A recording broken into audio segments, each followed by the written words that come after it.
Welcome to UIXTalk, Getting Started. Throughout this end-to-end course, I'll be utilizing Figma.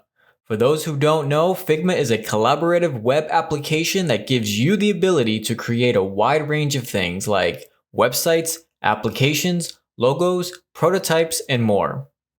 Ready for the best part? Figma offers a complete free version that should be more than what's needed to complete the objectives within this course.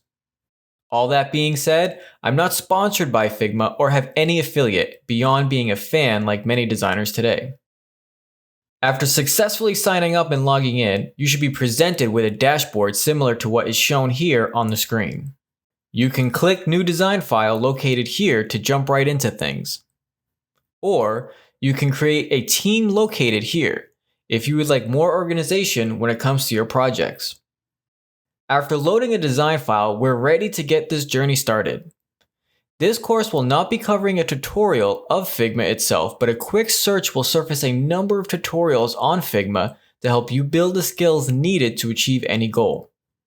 Even though Figma is the focus for this course, it is not a must, and many design applications on the market today should suffice in following along with this UIX course.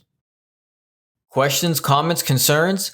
Please comment below, like, follow, share, and thank you for joining me in creating tomorrow.